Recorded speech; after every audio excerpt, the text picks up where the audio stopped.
Yo, what's going on, guys? So it looks like Golden Boy. He's got some Thursday night fights, man. Some guy named Gucci Manny versus Victor Olivo. Now, I'm not too sure if this fight already happened. Let me actually circle back just a little bit. So that was Palomares versus Sanchez. Must have been a good ass fight. Okay, so right now Gabe Rosado's talking, but you can watch these fights on the Golden Boy boxing channel. But look, man, kind of we talked a little bit about it yesterday. Um, I think Drew was talking about like the clapback Thursdays or clapback Wednesdays that Golden Boy has been doing, and he's got this rivalry brewing with Eddie Hearn. You know, um, Golden Boy has always had a contention, and he's always stated that Eddie Hearn is not a good promoter, that he doesn't know what the hell he's doing, that he's blown off $1 billion budget and building no stars, that he's basically the zone gave him this big ass budget and he's failed to have the zone kick off and continue to build and attract American audiences and essentially promote American stars, right? And he will go on to back it up with facts that like Eddie Hearn has lost 14 times this year, or his best fighters like Joe Cordina, Bivol, and all of these fighters have taken L's. And I guess you can say some of these fights have been relatively big, but I think in essence, I don't think so because Eddie Hearn doesn't really have a lot of big stars besides possibly Anthony Joshua. Hopefully he promotes Alexander Usyk, but I'm not exactly too sure. He might just be like an independent or be with Top Rank. I don't really know who promotes Usyk. Hopefully it's Eddie Hearn because I know he's had Anthony Joshua twice. But be that as it may, man, Eddie Hearn takes a lot of losses. Just like he couldn't beat Terrence Bud Crawford in darts. So maybe Golden Boy is onto something. And obviously, look, man, I don't know. I've always felt that Eddie Hearn isn't a great promoter. Shit, I forgot to play this background fight. I don't think he's a really good promoter. I think he's great at promoting his company. I think he's great at talking, right? But not really minding his own business. And he'll talk about every single fighter, but essentially when it comes down to building his own fighters, he sets them up for failure. Like I've always said this before, you want to earn some money, bet against Eddie Hearn fighters. They're going to take an L. That's just what they do. You know what I mean? So if he's got a young, hot prospect, he's going to match make him horribly wrong, and he's going to get knocked out. This is what Eddie Hearn does. Now, from a betting standpoint, that's where you try to like wrinkle in $5 and you make like 400, 600 type of thing, right? Like Ramla Ali versus Julissa Alejandra Guzman. And there's plenty other countless examples. But at the same time, on that token, one could say that Eddie Hearn matchmakes his fighters extremely hard, and that's what boxing needs, right? Tough competition, no filler fights. But when it comes down, when you have $1 billion budget and you're playing with somebody else's money, they obviously want a return of investment, right? If Eddie Hearn does his job, I could be wrong, but the zone probably doesn't try to bring in Golden Boy, right? If Eddie Hearn can do his job and build anybody and make them into a pay-per-view star, you don't need to bring in other promoters unless you're trying to. The zone is like, no, I want to make it a monopoly. Every route, every promoter, Top Rank, Frank Warren, they all lead to one road. Maybe. Or if Eddie's that great of a promoter and a matchmaker, he can eliminate all the other promoters and cut out the middlemen, and everybody signs to Matchroom. But he can't do that because he's not that good. And I've always contended that if you gave that $1 billion to Golden Boy, I always felt that Golden Boy, what he was able to do at Showtime, right?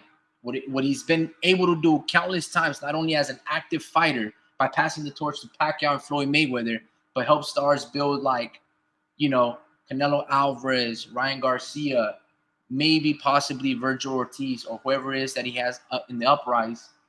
Golden Boy would have done more than what Eddie Hearn has able and capable of been able to do. I think if Golden Boy had $1 billion budget, He probably brings back the Charlos.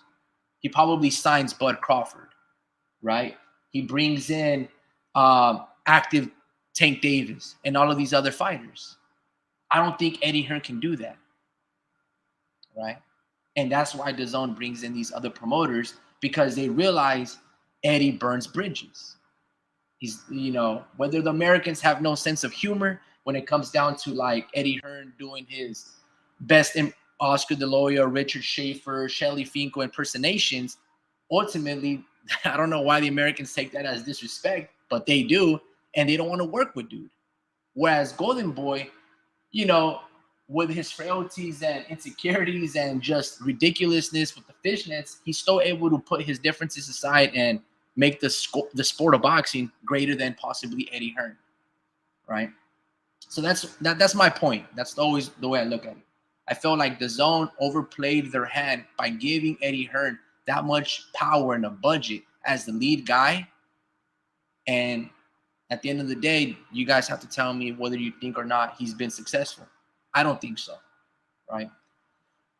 Mexican boxing, number one. We rule boxing, Mexico.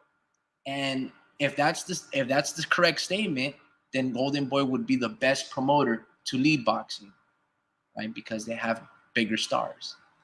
And the reason I kick off like this, again, that's just how I view things.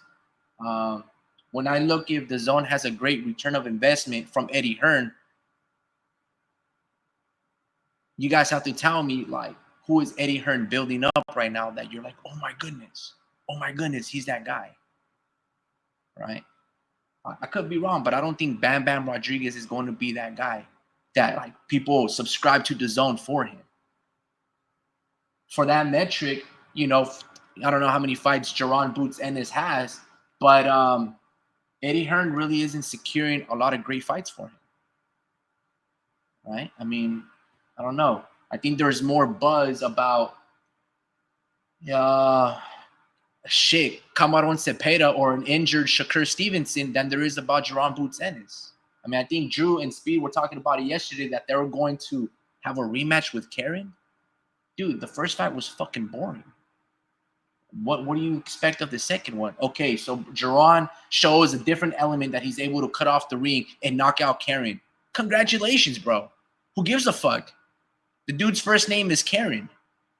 Might as well at that point fight Iman Khalif. Like, who cares? Who is Karen? Is he this ultimately Erislandy Lara, Mauricio Herrera, slick, crafty boxer? Okay, so Jaron couldn't knock him out. Bro, who cares, bro? Give me Iamonte Staniones.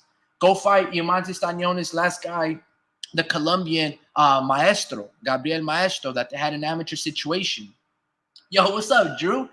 And what's up, Vince? Man, where you been, bro? Good evening, brother. It's good to see you guys, man. But, hey, guys, so just in the background, Golden Boy has a couple of fights on Thursday. And going back before I go off on these rambling tangents, if DAZN had given Golden Boy $1 billion, right?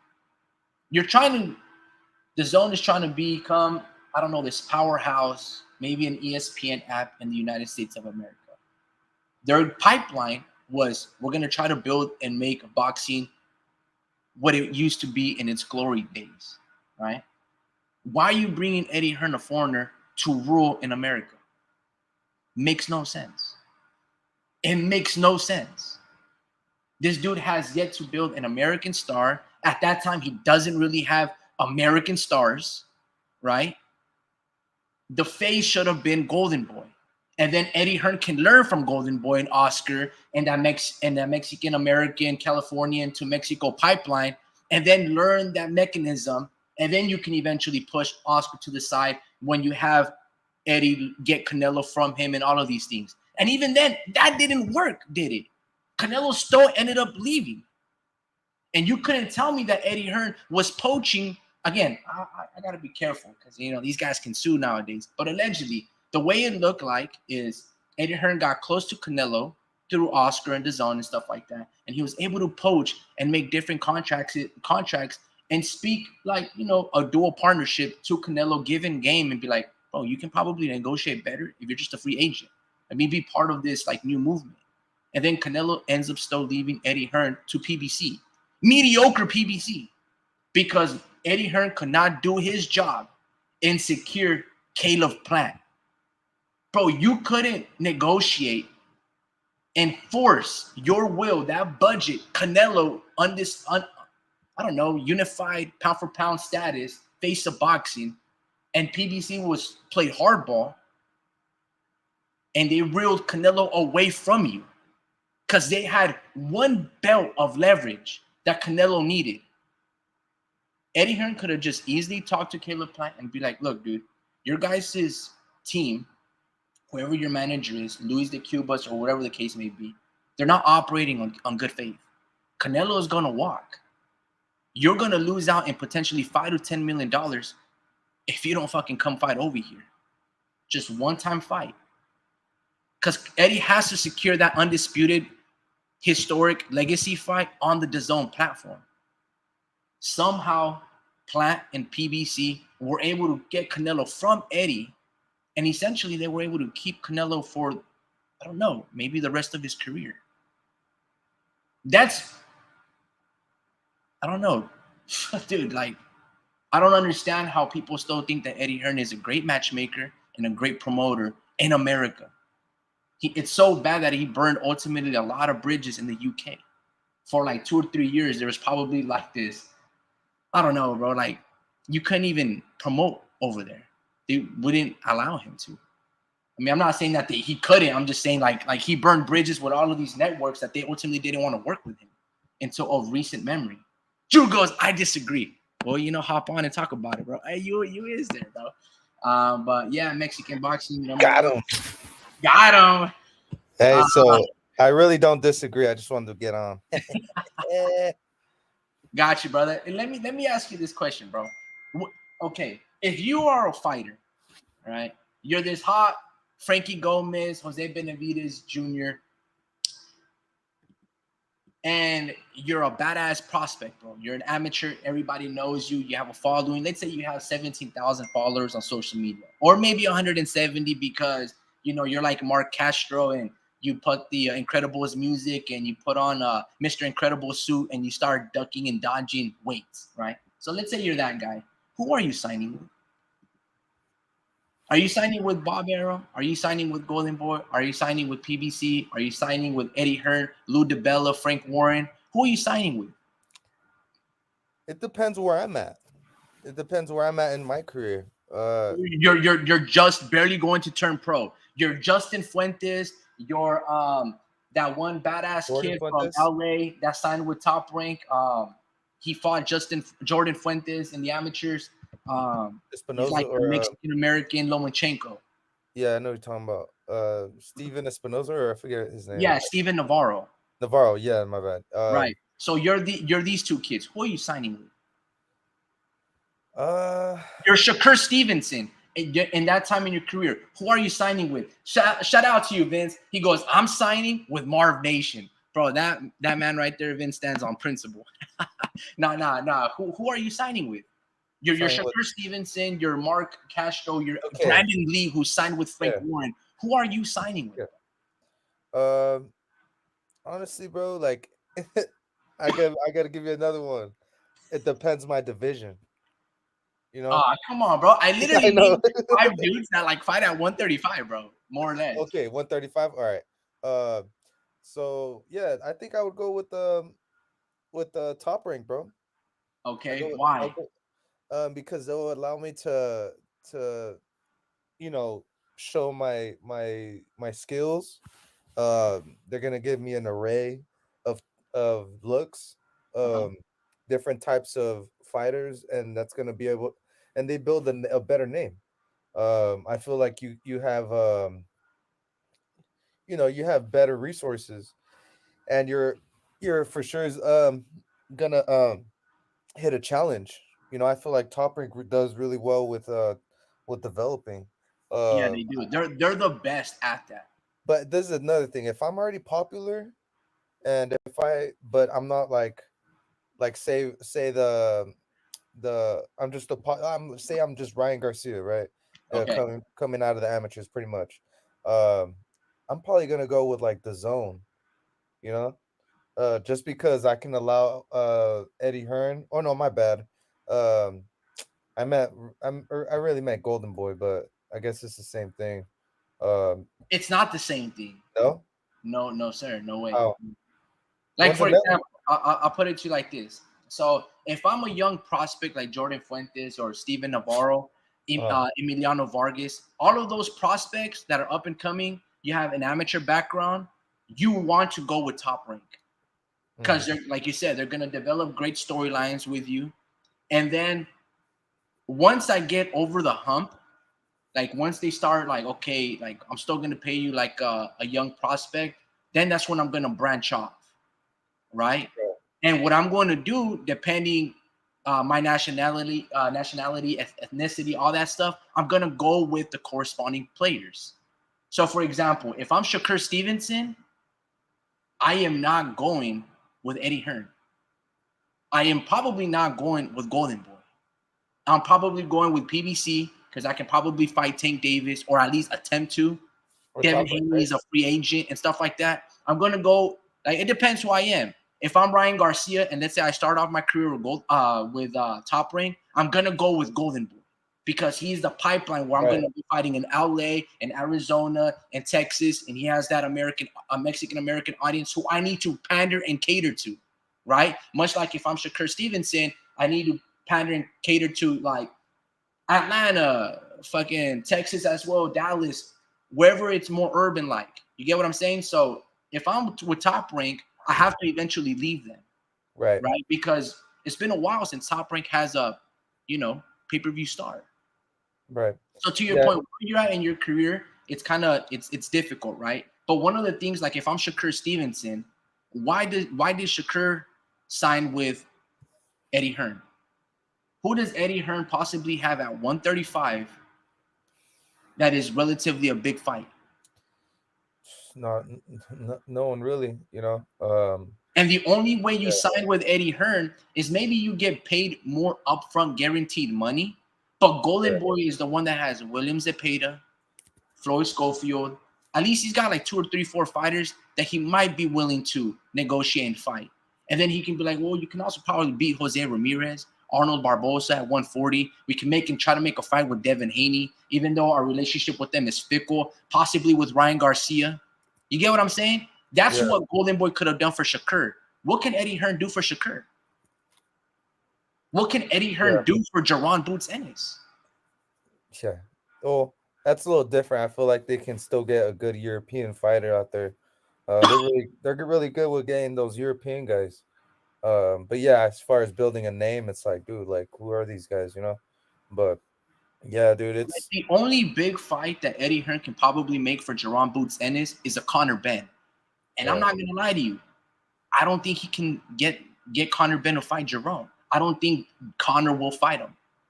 Right? They're right, like Turki Ali Sheik right now is talking about potentially Jerron going up and fighting Virgil Ortiz because they're thinking about having this Matchroom versus Golden Boy situation. William Zepeda fight Shakur Stevenson.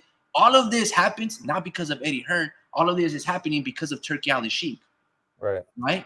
And so there's this thing where, like, again, I don't know how Eddie Hearn or any of these fighters decide to branch off and go to Eddie Hearn. Like, dude, the only thing that Eddie Hearn I give him props for is that he is willing to take a back seat and let somebody upfront the money, and then he gets a little cut of the check as long as he just makes his appearance. You get him? Like, you get what I'm saying? Like, that's one of the things that Eddie Hearn does. But at the same time, it's like if you're the zone, you don't want Canelo versus Plant to go over to Showtime. You want that exclusively, not a mutual binding contract with, oh, Amazon Prime is going to showcase this fight, and so is the zone, and we might have it $10 cheaper.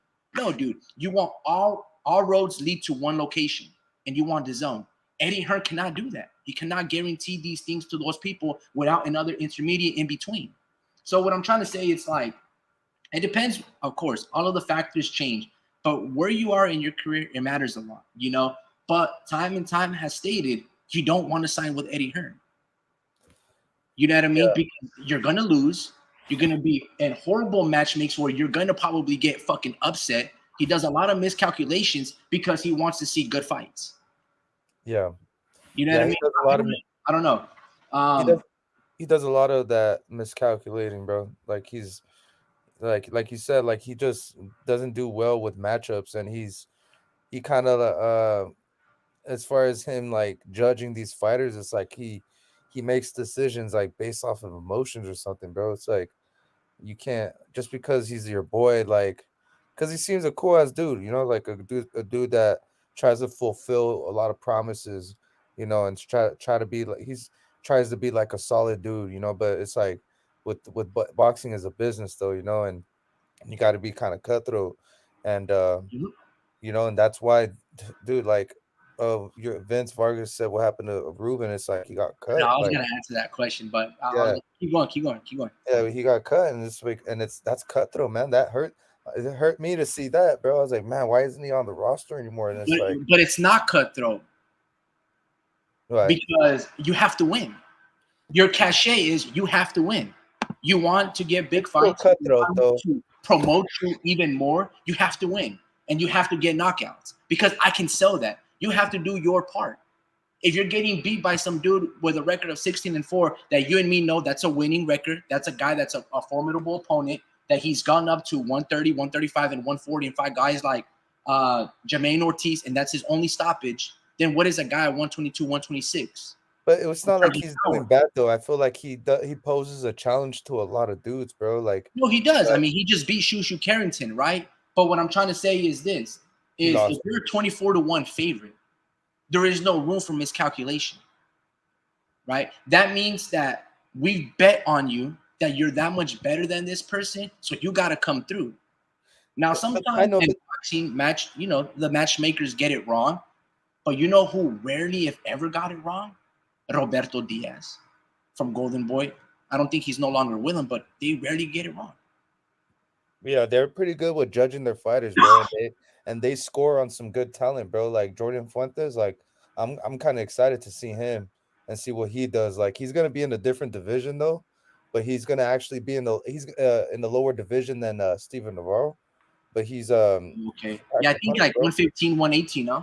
Yeah, and he's gonna actually be those guys that actually pack a punch, you know. So I can't wait, you know, to see what he has to offer, you know. But yeah, bro. As far as top rank, bro, they keep dudes that have losses, you know, and they rob dudes, bro. Like it's crazy, bro. How they treat even Oshaki, bro. Like they're making him like travel a bunch of like cities, and it's like that Yeah. they have even they have him go to other people's hometowns, and he's the champ. You know, it's crazy, bro. So to me, it's cutthroat. To me, it's cutthroat. But yeah, you're right. They got to win. Um, but it's like at the same time, I see why Ruben wasn't getting any knockouts at the same time.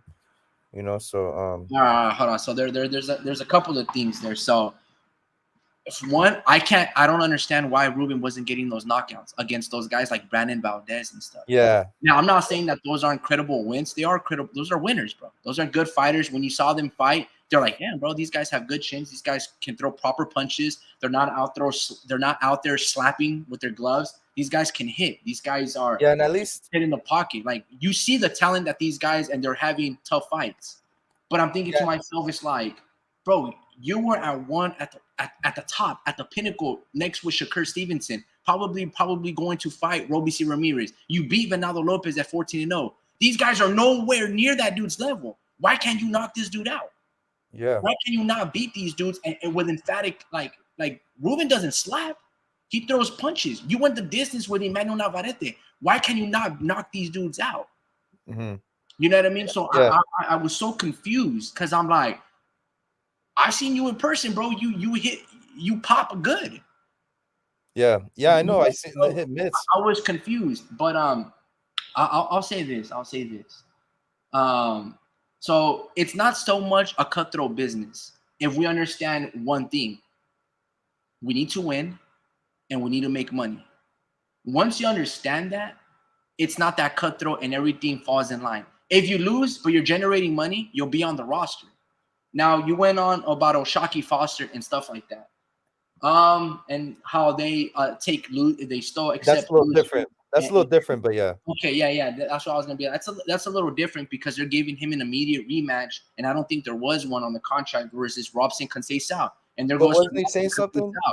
They robbed him against Oscar Valdez. Shakur missed weight by 2 pounds, and they still let the fight continue, right?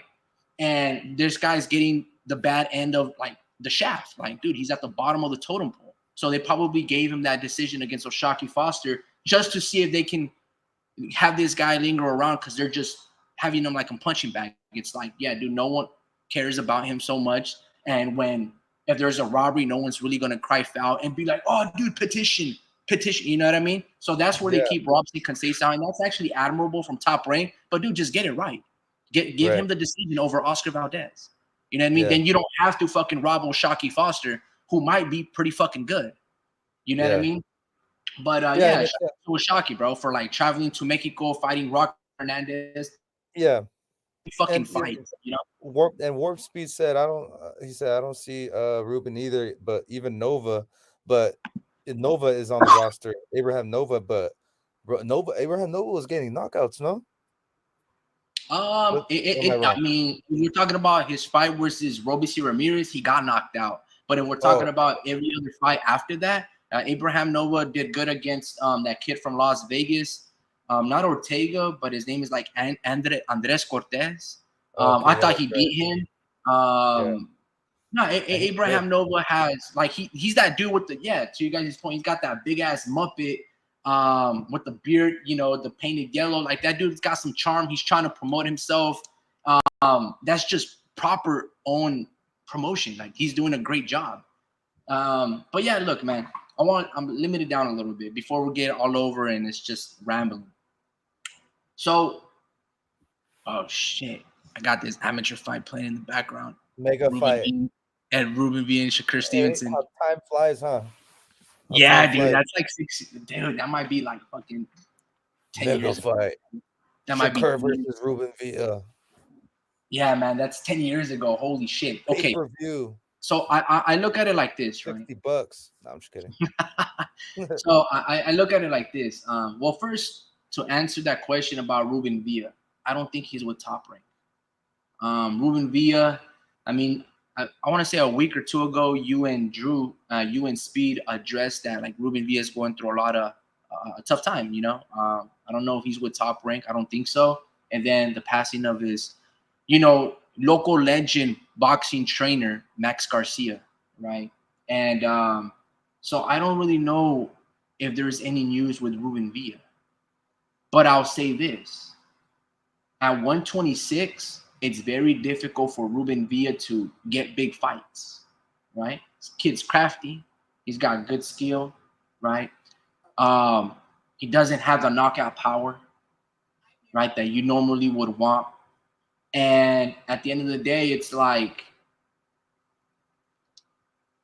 I'm not saying that his style is boring. Obviously not. I mean, you see him here sparring in the whites. He's really good, like really, really good. Like he was one of like Devin Haney's main sparring partners for I think Lomachenko. Well, I can't say main sparring partners, but he was one of. He got called up for first a couple of sessions in Las Vegas.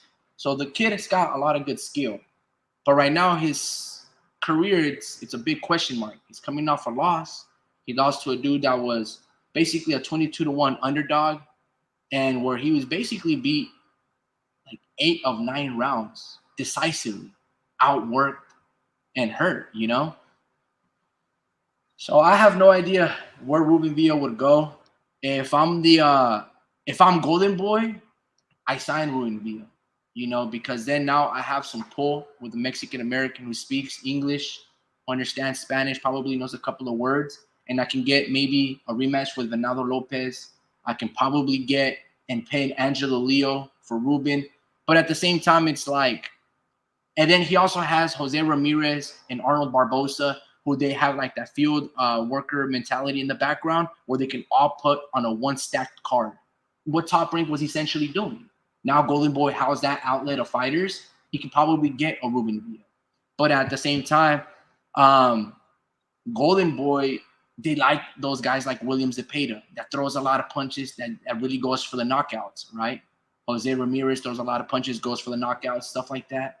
Ruben is kind of the antithesis of that. He's more of a boxing purist. So I don't really know where he stands, but I mean, he's a gem in the background. Is just, hey, dude, that kid that beat him and also beat, in my opinion, Shushu Carrington, the guy's pretty fucking good. But yeah, man, yo, Speed, I'm kind of hoping you hop on, bro. No, because you are a big fan of Eddie Hearn. Yeah. You know Yeah. what I No. mean? So I want to see that point of view. Because Drew, he'd be like, yeah, I agree with you, Rick. You know what I mean? But Because I have nothing against like this is the thing, right? Like as a boxing fan, I'm gonna take it. You're gonna fuck up, quote unquote fuck up. I'm gonna continue to watch you. I'm gonna pop that popcorn and I'm gonna watch the fight you're putting together. Because I want to see how the fists fly and the and the mentality keeps rolling on. Like I don't know. I'm just curious. And he does good. As far as like my betting, I'm like, damn, he's common opponents with this guy. Shout out to fucking the zone from so let me ask you this giving me question. that homework. No, I hear you. I hear you. But let me ask you this question. Do you think Eddie Hearn is a good promoter? Not a good promoter. Do you think Eddie Hearn should have gotten that $1 billion contract from the zone to be that pipeline to popularize the zone, the app, and he's got to be the one that's got that transatlantic deal in the American audience? Do you put Eddie Hearn at that pedestal? Well, he's doing a good job of it. Like it's a good debate, but he's what he's doing, bro. He's putting his face in the boxing media about every weekend, bro. Like he is the most seen face on social media as far as boxing, like in the boxing world. Like I see him like almost every day, bro. Like on some type of post, and you don't really see that, So he's becoming like the face of promoting in the UK, you Okay, know. But let me I don't know how to. let Yeah. me lead you a certain way, and hopefully I don't misguide you. But who is Eddie Hearn's biggest star, biggest fighter on his roster? Ah, man, that's a hard question, man. Hmm. Let's see what's going on in the Mexican G. Yeah, it would have to I'm be. gonna just give you a couple of names. Is it Anthony Joshua? Is it Katie No, Taylor? not Is anymore. it Jerron Boots Ennis? Like in his history, in Eddie Hearn's young career Oh, as a promoter, who is his biggest fighter? probably AJ. He's literally a heavyweight. He's his Yeah, biggest fighter. yeah, that probably AJ, bro. That's his Okay, biggest. Anthony Joshua. Okay. So would you say that Eddie Hearn, essentially ruined Anthony Joshua's career? No, no, Why do you say no? because he made it into what it was today. It is today. Like his Yeah, what career. is it today? What is Anthony Joshua today? Where is he? What is He's he's on the downtrend, right? But he's right? climbed so high up, high, bro. Like this guy is continuing to tumble, bro. Like But why does AJ continue to tumble? that's not Eddie's fault. You're Yes, it supposed to. is. No, you're not. Yeah, no, it's not because you're supposed to continue your good habits as a boxer, as your outside of the ring activities, like all that shit is not Eddie Hearn's like fault, bro. Like all the shit that's happening inside the ring is like a focus. That's So not that's why do not you put him up there with Daniel Dubois and not Deontay Wilder? Daniel Dubois should have been fighting, let's say, Big Bang Zane. because Anthony at this Joshua point should have not been fighting, because at this point of your career you're supposed to be beating these type of guys. Why are we taking care of you? You well, know? check this out. Well, because he's your biggest fighter, he's your biggest star. You have to protect him. If let's say, for No, example, catch I up. have my nephew that fights, and let's just say that I know there's 5 other kids in this town that are superior to him, and they're both all turning pro. I'm not gonna have my fighter, my nephew, go out there and fight those dudes that I know that are better than him because you have factors. They have 10 times the amateur experience. They've been sparring more quality. They're signed with Top Rank and all of these things, right? and we're trying to get it out the mud. I'm not gonna have my fighter fight those dudes right out the gate. He's Right? I'm gonna have him build up to like 20-0 until we're like, all right, dude, now I feel comfortable. He understands the IQ, the mindset. With AJ. Anthony Joshua for a while has not been having real fights, right? The Francis Ngannou, really not necessarily a real fight. The Southpaw that he fought, not necessarily a real fight because you already know he beat him in amateurs and like the dude been really inactive, right? But when it's not really a real fight, Deontay Wilder. So you get him to fight Deontay Wilder. You don't get him to fight Dylan White, who's been beating on dudes that are essentially almost close to no, both of them were undefeated. Jarreau, Pop, steroids, Miller, and then he also fights Philip Hergovic. So Daniel Dubois has a lot of fucking momentum, right? Where Anthony Joshua is fighting exhibition matches. So then you throw him another exhibition match on Deontay Wilder once or twice, and you build AJ's confidence level again and twofold. What you don't do is you get him knocked out in 2-3 rounds against Daniel Dubois, who's been showing people I'm a real fucking fighter fighting real fucking dudes. Who's probably next going to fight like Big Bang Zhang or something. You know what I mean? And that's what I'm talking about. That right there is matchmaking. That's Hearn's fucking crux that he's been doing to almost all of his fighters, inadvertently trying to appease the highest bidder, Turki Al-Sheikh, at this moment, and it's hurting the Matchroom brand. Yeah, I feel like where am I wrong? I mean, I see what you're saying. Talk to me, bro. Talk to me. Yeah, no, I see what you're saying, bro, because yeah, you're supposed to work with your fighter. You're supposed to see if you see your fighter having a good mentality as far as like his outside the ring activity, or not outside the ring activity, because AJ doesn't really get into like bullshit outside the ring, but it's just his mentality, bro. Like, it's like, are you learning anything when you're in the fucking gym? Like, are you like learning anything as far as IQ, what to do? Are you studying your opponent? Like, it didn't look like he did any of that for Dubai. Like, it didn't look like he was ready, bro. And matter of fact, there was probably some like he probably knew this was gonna happen because he probably got an ass beating in the first sparring, so he already knew something, and it's a opportunity that he took, so that's on him, bro. I think AJ chose this fight. I think he's not willing. I don't think I think it does something to his pride, not taking those fights. If he fights somebody like a Jermaine Franklin, like, dude, he was real quiet fighting Jermaine Franklin. Like, he was embarrassed. He was embarrassed. Is a good heavyweight with But good. he wasn't notarized. He wasn't fighting placement. It's just that he's 6'1". But he wasn't fighting to his level, or like he seemed like he was quiet. He wasn't trying to be all like he wasn't being loud or anything, like as far as social media or anything like that. He was just fucking like not that loud. It's like, are you not proud to be a boxer, bro? Like, it's like, he seems like he was like, it's like he was in detention or something. Like, he was like, fuck, man, I gotta do this real quick. It's like, so I don't know. I think it was more AJ than it was Eddie. I'm just insinuating. I feel like I'm just assuming, but I feel like that's what probably happened, bro, because it doesn't make sense. Why would you take a fight you might not win? I mean, like, only if the risks and like the glory outweighs that loss. For example, exactly. But he was already there. Bivol losing to Artur Beterbiev, it is one of those calculated risks that you take. Why? Because they're both undefeated. It's a big ass fight. These are the last two roads that you end up with. All the glory, undisputed money. It's just as big as it gets. So then you do that, right? But in the midst of the other action, in the other paths, you don't just set up your fighter for a tough fucking fight just to be like, it's a stellar undercard. You know what I mean? I don't think a lot of matchmakers operate like that. I know Top Rank doesn't do that.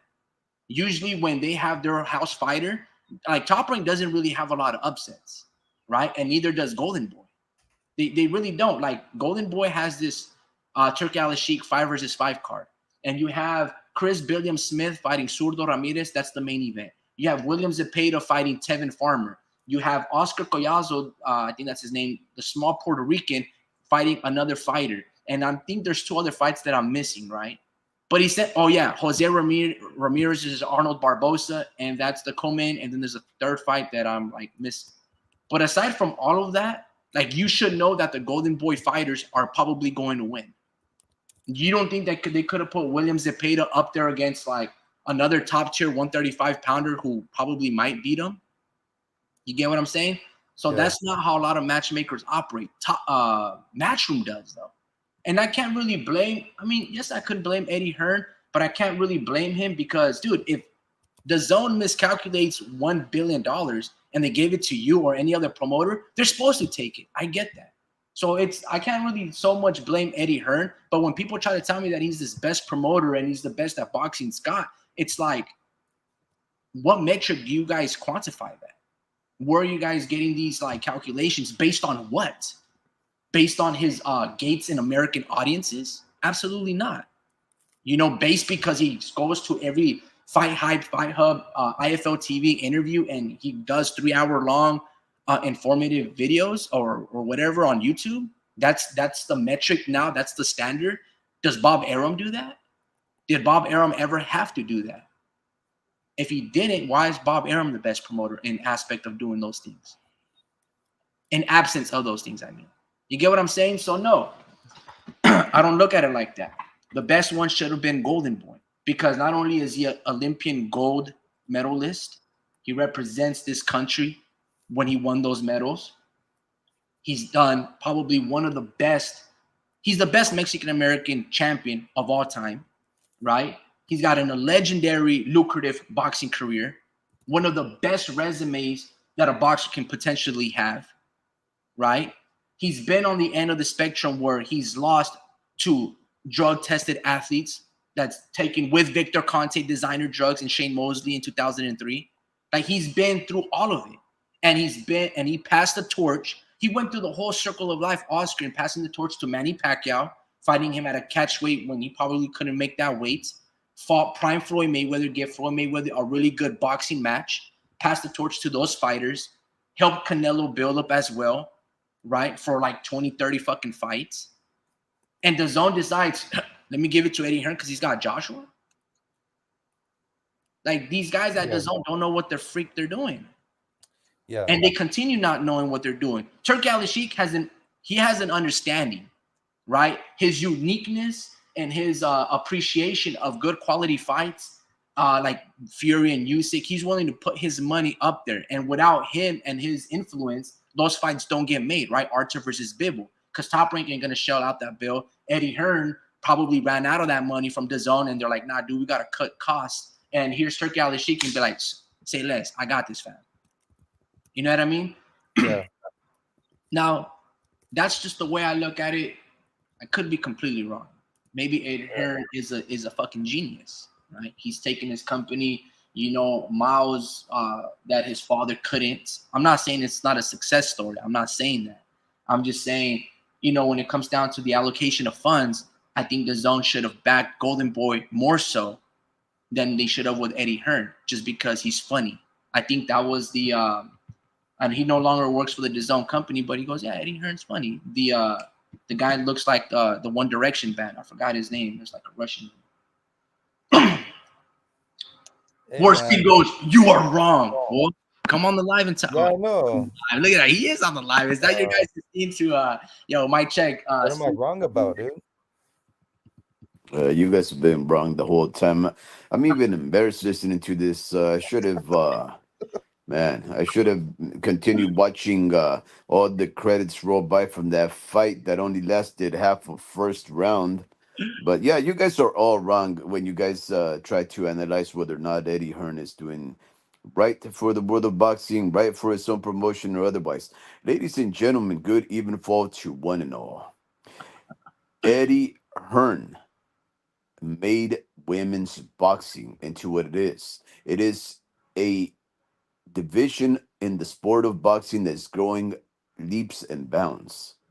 It is an angle to the sport that nobody even considered, right? Besides maybe perhaps the nation state of Mexico. Mexico has always had female fighters going at it, right? But never did it get any kind of worldly renown. Eddie Hearn is the guy who took a young 16-year-old lady who cut her hair short, who would walk into the ring wearing beanies in order for these young men not to know that she was a female in order for her to get sparring sessions with them.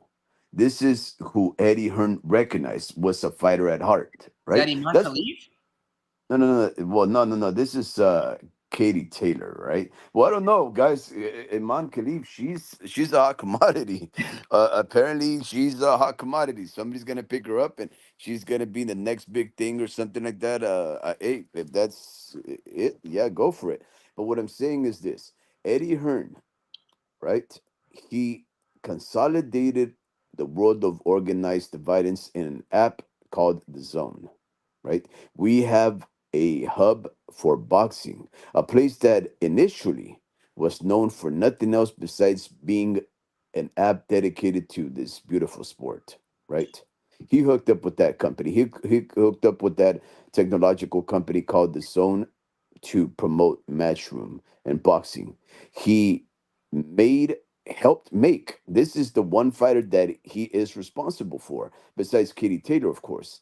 Anthony Joshua. Who is Anthony Joshua, guys? A three-time belt holder who, like most fighters, got a lucky break, right? He may not have won gold or whatever, as honestly as homie Ricky states, but he took that opportunity and ran, blew up the heavyweight division, the biggest thing in that division in the sport, right? He did it the right way. He filled up stadiums. He became a multimillionaire. He blew up the zone and he blew up Matchroom as a result of his success in the thing. And guess what? Every time that he has lost, he has passed the torch. He's been the torch passer. He's been what The torch Money pass. Mayweather never was, right? Money Mayweather never passed the torch to anybody. Well, he passed it to Canelo, I guess, right? But otherwise, anybody that can beat Anthony Joshua becomes the Johnny Come Lately of the boxing world. This is who Eddie Hearn has helped create, a person as important as Anthony Joshua, a person as historically significant as Katie Taylor, a person who has been able to open up the world of boxing in Australia and Mexico and even Saudi Arabia.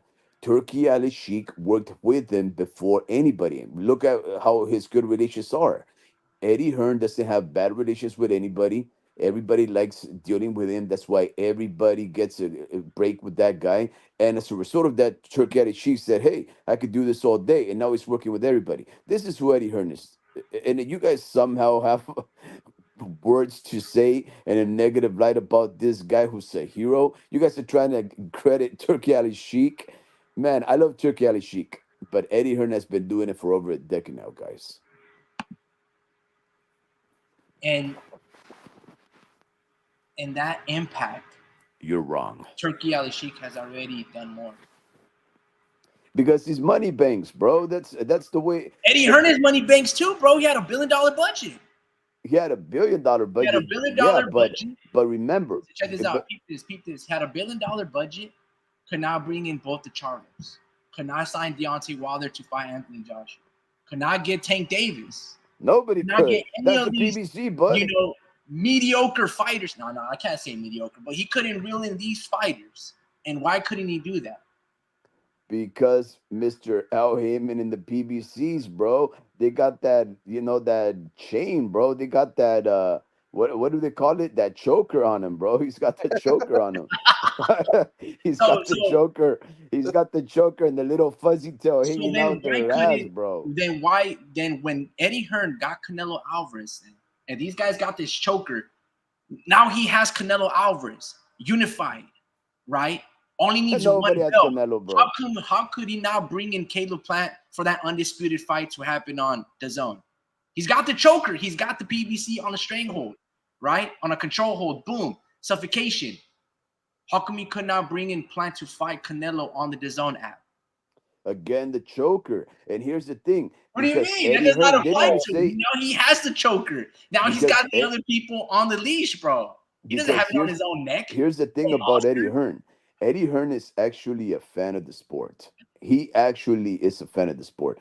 You mentioned it yourself earlier on. The thing that you liked about Eddie Hearn is that he doesn't mind allowing his fighters to go out there to bring in a couple of bucks to get themselves a title shot and he getting a little cut out of it, right? Why? Because he would rather the fights happen than to be the guy making those fights happen, right? Like for example, we know that the PBC, we know that Team Money Mayweather, they play hardball. They're not gonna go anywhere, right? They're never gonna cross the street unless you're, already protesting, unless you already had a couple of losses, right? Then you can go anywhere, right? But for the most part, if you're undefeated, you're not going anywhere. Mr. Al Heyman is not gonna allow you to. He's gonna ruin your career, like Rashidi Ellis, who's fighting tomorrow on the zone and probably for free, right? Rashidi Ellis fought Romain Villa a year and a half ago, almost 2 years ago, guys.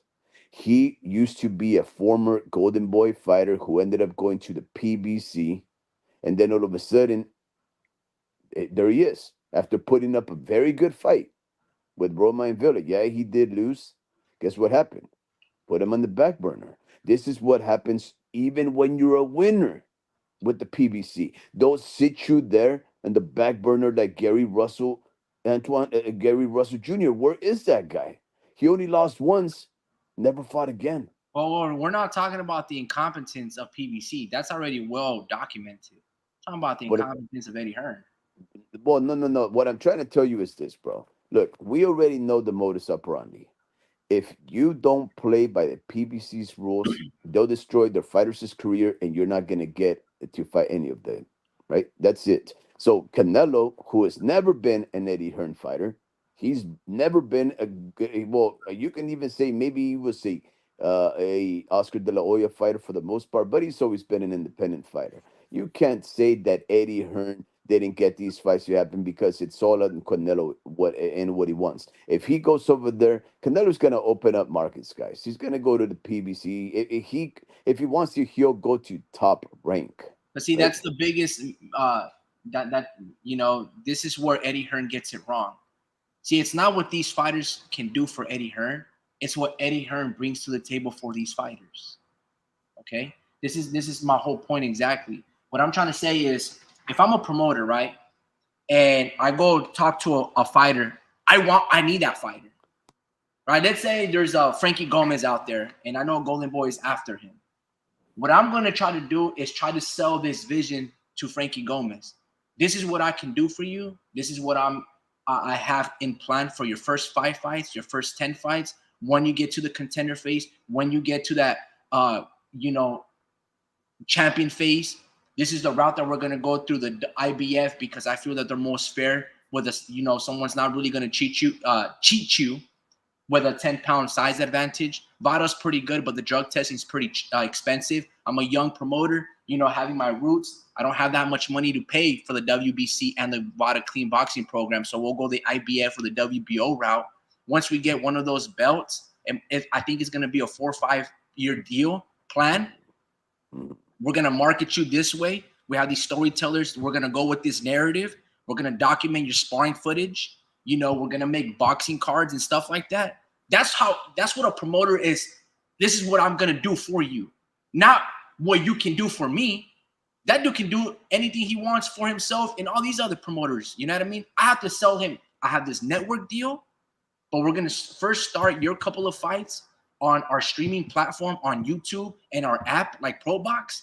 And then we're going to try to see if that gains any traction, right? And then you're going to be the beacon, the pipeline of how I reel in your other competition, fight on your undercard, get you paid along the way so we can have you showcasing your talents on ESPN without signing to those big ass people that have manager, cutmans, all of these things. And you keep all that money into your pocket. A promoter has to be able to have that vision and educate their fighter. You get what I'm saying? Eddie Hearn, it's more like I'll take a backseat. I'll let you guys tell me kind of wordless what it is that you guys want to do, and then I'll just be like, I'll just tag along. You can't do that, bro.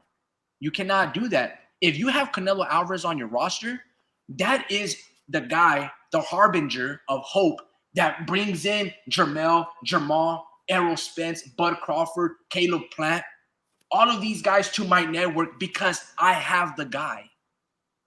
The fact that Eddie Hearn has Anthony Joshua, he couldn't bring in all of those heavyweights there. Maybe Usyk, you know what I mean? But he should have been able to close Tyson Fury when Tyson Fury was a free agent. Frank Warren got that locked, right? He could have almost done it. He did it with Billy Joe Saunders. Billy Joe Saunders was a Frank Warren guy. And he was able to get Billy Joe Saunders, bro, and Demetrius Andrade, and I'm going to get you these Canelo fights. He's able to do that with Edgar Berlanga, case in example. You get what I'm saying? So when you have Canelo, you can bring in all those guys. You have everything that you need. You have Joshua, Katie Taylor, and Canelo Alvarez. You can reel in everybody else. Now go out there and secure Tank Davis. If you go get Tank Davis, guess who's going to probably come along with him? Or you have a Devin Haney. But can Devin Haney reel in Tank Davis, a Shakur Stevenson fight, a Teofimo Lopez fight, a Ryan Garcia fight, all of these things? You bring in a couple of pieces with that $1 billion budget, the rest will follow. Yeah, but again, I think it's I think when you look at all of these fighters, right, the one commonality that they have is that if you're with the PBC, right, you could be with Top Rank, and if you're willing to, cross promote or even go to another venue, if you're willing to, and you're not from the PBC, you'll get it. You'll get that chance. Billy Joe Saunders, right? I think he was a Queensbury fighter. Devin Haney, he was what, top rank fighter, right? Um, not a PBC. He was a top ranked fighter, maybe for the most part of his career, right? Um, Maybe Golden Boy. I don't know. I've seen this guy for so long, right? We had all of these other fighters that similarly were able to make fights with other fighters from other promotions as long as they weren't from the PBC. Look at even Caleb Plant. They forced Canelo to go to the PBC, which we already knew the PBC was in the financial dire straits for years prior to that. Even Canelo, the big legendary Canelo, who should be able to go wherever he wants because he's the money guy, he had to deal with the PBC, right? That's the commonality. The PBC is the little train that could. They will do whatever they want. They ain't going nowhere. You ain't going to change the formula, and you really have to want out from there. And if not, they're gonna destroy your career, and you're gonna allow it to be destroyed.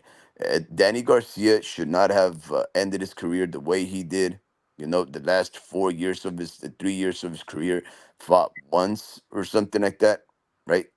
Maybe twice in 3 years. It shouldn't have been that way. We we have so many other promotions that are willing to do that. But again, I don't think money matters that much when you have that kind of stranglehold. I don't know what you have, an NDA or some kind of a 360 deal. I don't know how terrific that is to these fighters to hear they have a 360 deal, or otherwise maybe they sold their soul to the devil. Maybe they signed their name, and now their name became It's just like, a simple contract, right? So, like for example, Mikey Garcia, right? It took him essentially 2 years to navigate and pay lawyers money and go through the whole litigation process to distance himself from Top Rank because essentially he wanted to go with PBC and he wanted to dictate and manage his own, career with guys like Dejan Slatichanin, maybe a Manny Pacquiao fight, Adrian Broner, ultimately led to an Errol Spence fight, and then he retired after Sandra Martin, right? And Jesse Vargas and stuff like that. So what you could do, now I don't know if this is foul play, but you have $1 billion to play with. Let's say I'm trying to get Jermall and Jamel, and these guys have this weird ass contract with PBC. If I'm Eddie Hearn, through somebody else, I'm like, look, bro, here's a pager. Let's just give you an example.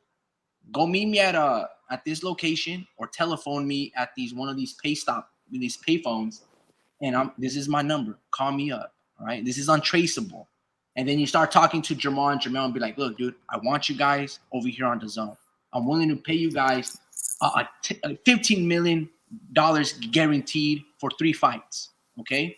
Now you might be making more, but I have pay-per-view upside, and I'm trying to get you the Canelo fight, right?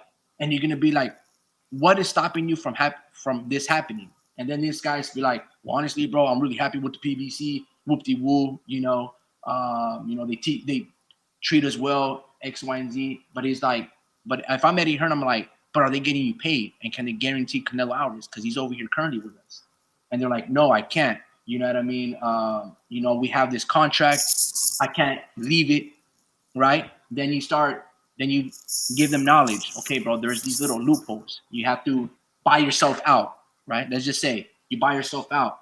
Ask PBC how much that's going to cost, because you guys want to do this Lions only brother promotion, and you guys are going to be your own promotional company, and you guys want to manage fighters from the Texas, DeSoto, Dallas region, Houston region, right? That's the way you give them knowledge and game. You come back with a number, I'm going to give you guys that number on a loan that you guys use for your company, but to pay PBC. Let's just say if I really want to establish my roots here with all the best Black American fighters and Mexican American fighters, that's what I have to do. Drew and yourself said this is a cutthroat business. I have to play these games, bro. I have to play these games because once I know I can get those fighters onto them, then now I have something building here. This nucleus, and watch Eddie Hearn cut. That's what you have to do. What you can, and Eddie Hearn was essentially doing that, but I think through Instagram messages, and then taking all of these dudes who were like, hey dude, look, I have you on the screenshot. You can't leave a trace, bro. You get what I'm Yeah. saying? So This Like, guy. so what I'm trying to say is like, look, bro. Let Dream cook, I bro. I can't can't believe you just talked my ear off for 10 minutes, bro. here, guys. I can't give you guys this game. Nah, just joking. But yeah, uh, bro, Eddie Hearn, man. I was rooting for Eduardo Hernandez. He got that Chente look, but man, he fumbled, bro, and that's just the reality. yeah, Jamela. yeah, I feel like there has to be I was gonna bring something up, but before I do, I feel like there has to be a fighter, like a promoter fighter that kind of similar to Oscar, but came up in like around the same, time as these guys, so they can show them respect and so they can do fair business and and make fights happen. Because being a promoter, I think that's just what comes with the territory, man. You're gonna beef with your fighters. It's gonna be hard to make fights happen, bro. Like, it's not an easy job, bro. Like, no one's perfect, bro. Like, there's somebody in this world that thinks you're a good person, and somebody out there that thinks you're a horrible person, bro. Yeah. So I just feel like that's what it is with promoting, bro. So, you can never make everyone happy in that world, So that's just what it comes with. But before you guys ramble on about something else. You guys hear about Danny Garcia, right? Danny Yeah. Now Garcia. he's like a promoter, and he's like promoting Yeah, these promotion shows. yeah, he's doing Carmel. I was like, nice. So I He's think doing Carmel. What do you mean he's doing Kermel? he's promoting Carmel. I know. Yeah. I'm just trying to give you some shit. Oh, He's yeah, doing Kermel. What you mean he's doing Kermel? It's supposed to be but a joke, bro.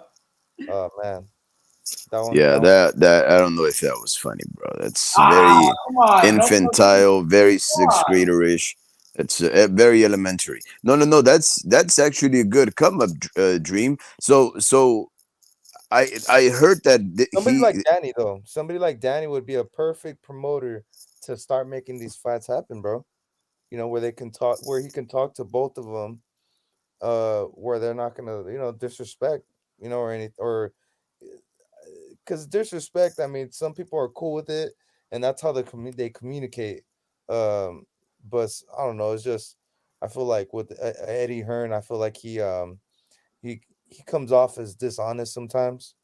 uh just hearing the other fighters talk about him. But looking outside in, bro, I feel like he's like doing the best he could, bro. But this is the thing though, like he doesn't have like the, not I'm not gonna say street cred, like boxing cred, you know. He's not like it's like, what do you know about boxing? You know, like he's just like when he, I guess he doesn't need to know much about boxing, like the science of it, but when he has a fighter and he sees that he's good, he starts to lie for him, or he just blows. Lie. He said lie.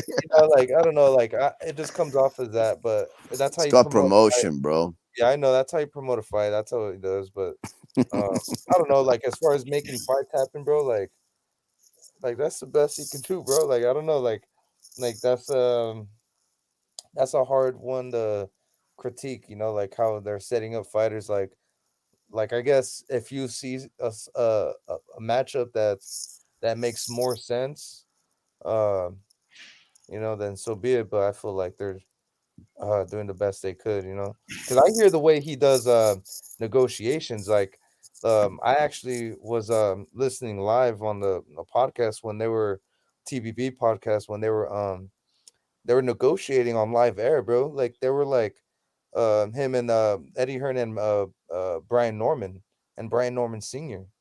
They were saying they were literally on live. Um, they were like going live with Ness, and then he was Ness was interviewing Brian Norman Sr. and he was like, man, like they offered us this much, and I'm trying to get my son over a mil, to fight Boots, and he was. I don't think he should have done that, like negotiating on live air and telling everyone your business and all that. But like he kind of snitched himself out, and he said like how much they were offering and all that on live on YouTube live. I was like, shit, that's crazy. And first time I ever heard that, like somebody like actually spill the beans and say like, oh, this is how much they offered us and we turned it down. But I guess they were gonna come out after taxes. It was gonna be like, half a mil or less, or like Right. upwards of that. And I felt that was very honest. Yeah, that's And, fair, and bro. like, and honestly, it was very refreshing to hear that, because at the end of the day, it's like, again, let's say to your point, and we're just gonna be straightforward and honest. Brian Norman just is coming off his best fight versus Giovanni Santillan, and now we became a champion. Who this dude just beat Alexis Rocha. I'm not trying to immediately go out there with this momentum that we have and go with and fight Jaron Boots Ennis. Why? Because even though I think my son will beat Jaron Boots Ennis, there's a risk that we lose. And everything that we worked hard for to get into this position after taxes and all these things, I'm making under a million. Where if I get two more other fights in between, and let's say I beat an Emantis Stanionis and this other fighter, right? Or another Alexis Rocha type fighter, now we just building much more traction and momentum. Now we actually have a homecoming fight. We just became a champion where we fought Giovanni Santillan in LA. I want a homecoming fight in Atlanta. Right. You guys want me to go to Philadelphia for what? And I'm gonna break less than $500,000, bro? No way. I need Yeah. like two homecoming fights to get my state, my city of Atlanta and Georgia and all of these things to follow our fighters. Once I get my area, then we can pin this Atlanta versus Philly type of situation and me somewhere like in New York. Yeah. And let me Why add. would Let you me add guys to it. want me out the gate when we're not going to generate a lot of buzz between two undefeated fighters? See, Yeah. Ryan Norman Sr. said that. I was like, this dude's fucking smart. Oh, you People watched aren't it? going to look at it like that, but that's freaking genius. You watched it? Oh, hell yeah, I listened to that shit. Yeah. Yeah, Yeah. so yeah, so okay, so here's the thing, right? What about you, Yeah, Steve? Did you watch it? um I remember having heard snippets of it. I didn't Okay. hear the whole thing Let me because because I didn't finish it. I didn't finish yeah, what I I heard. didn't finish it either. Yeah, I No, think no, that's I'm what it saying was. I watched the whole thing, but I didn't finish telling you guys about it. You Oh, know? okay, go for it. Yeah. So Finish telling us then. yeah, like Eddie Hearn um ended up Eddie Hearn went live right after they went live, and then he goes, "Nah, we're not negotiating anymore. We've already moved on." And I guess they didn't even I guess that after that, Brian Norman Sr. went back on, and then he goes, "Man, they didn't even try to like." Or no, my bad. The Brian Senior, the manager, was on. It's some other guy, and pretty much negotiating for him. And he goes, "Man, Eddie Hearn didn't even." He's like, "We weren't far off. We just wanted to counter that, and Eddie Hearn didn't even bother to counter. It was like a one offer. That's it, and I'm not gonna negotiate nothing else, you know. So that's how it worked, and I was like, man, that's kind of. What do you think? Like, that's cutthroat, isn't it? Like you're supposed to be like, yeah, like I can give you this much more. Like I can meet you halfway, you know. Like he's not gonna make a mill, or he's gonna. This is the best I can do. It was like, boom, this is the best we can do, take it or leave it, you know. And I guess that's how it left. It went, you know, like he was already moving on, and Boots, they were saying, oh, this might mean that Boots moves on, or Boots moves up. I mean, you know. So that's how all that But 154. moving on to what? Like, look Yeah, at what they exactly. ended up moving on to. They moved on to Karen Chakchasian, Right. right? I mean, okay, great. All right. So you offer Karen Chakchasian, pennies on the dollar, right? And who's gonna want to watch that fight, right? The first one was a stinker. Now we're gonna watch the second part of the stinker, right? The fight that made Joran Boots Ennis look embarrassing, right? This is really a matter of fact nobody wants to talk about. Karen Chakchasian embarrassed Boots Ennis, a guy who was right at the hype of stardom, having basically obliterated Romain Villa from Venezuela. He comes over here and this is his big exhibition, guys, because in the past 2 years prior to that, he had fought in the equivalence of 4 rounds. He had fought 4 rounds against a guy from Canada. Yeah, he was undefeated. I can't remember what his name was. He had a little bit of heat behind him, but he didn't do anything. I think it was an Olympian silver medalist from Canada. That guy lasted what, all of 2 rounds, and then the fight prior to that lasted another 3 or 4 rounds. That was two fights that less than 6 rounds in 2 years, and then after a year hiatus, he looks embarrassing. He looks embarrassing after having fought that best fight in Romain Villa. And I guess Eddie Hearn didn't think negotiating 300, 400, $500,000 more from where he wanted to was not prudent. Like, look, I understand the Normans, right? I really do. I am not a big, as a person that wants to see boxing more often and has family members that fight now, I have to think about everything. If I become a champion, I'm gonna take a couple of defenses, right? I Mhm. want my name out there. I want to look at how many people actually watched my fight, how many people actually watched me, Brian, and my son, Brian Norman Jr., his destruction of Giovanni Santillan. And if the numbers right there are like negligible, 200, 300,000 people around the world, guess what? That's not enough. That's not enough name recognition. And we know that Boots Ennis, he doesn't really have that big of name recognition. And if he has, why should he? He hasn't done anything in the sport. He hasn't beaten any notable fighters, right? So when you look at that math right there, the math ain't mathing. It means your fight didn't draw a big crowd.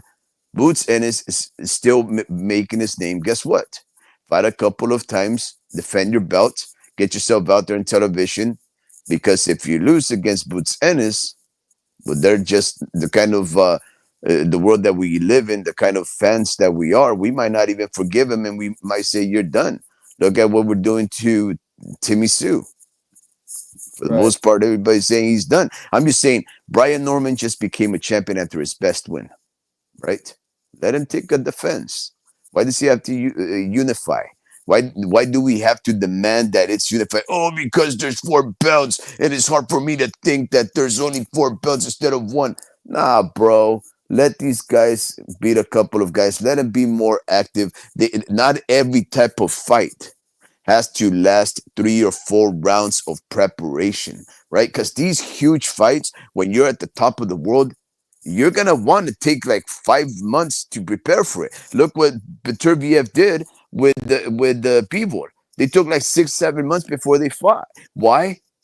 Because they're trying to get themselves prepared for everything. They're prepping. These huge mega fights require a lot of investment of the exercise, dedication, the nutrition. It requires high level stakes, right? Mhm. Brian Norman is not a high level stakes fighter just yet. Neither is Boots Ennis, for that matter. Let them fight a Chick Chasian. Let this guy fight, I don't know, Alexis Rocha or Blair Cobbs. And then, now that everybody got a little action, everybody got a little tension, then you guys can meet up, and by then the numbers are a bit more appropriate to what the Normans want to get paid, and the potential of Boots beating a more recognized name. Because at the end of the day, guys, the reason why Brian Norman Jr. became a champion is because he got it on the vacancy. That's not even a big win. That no, it was a dude. He was underdog, so he was favored to lose that fight. He took an opportunity, and he took a Mm, chance. Initially, I mean, uh, Rick, Rick actually told me about the upset. Like he's upset alert. So he called it. yeah, He called it, and I was like, damn. He said it too. He was like, he's like Brian Norman will be Giovanni Santillana, and I was like, dang. He said it confidently too. I was like, it's probably one of the boldest picks. Well, it wasn't too bold because I'm not trying to take credit away from him, but like Brian Norman, I remember, man, I want to say we seen him in Stockton. I might be yeah. wrong though. It might be somebody else that I'm thinking about, but I think it was him. it was him, huh? Yeah. So I remember thinking that we seen him live and we seen him on TV twice prior to that.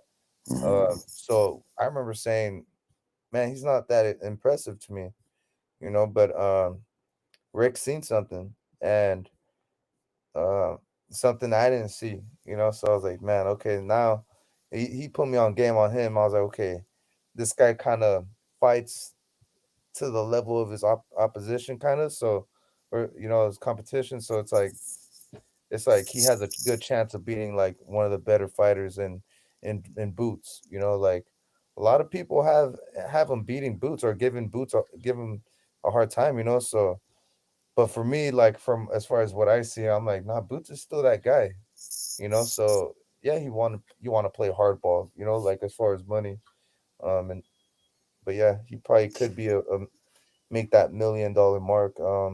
Because he's probably already a millionaire with the amount that he made. And I don't know, man. I you don't mean, know.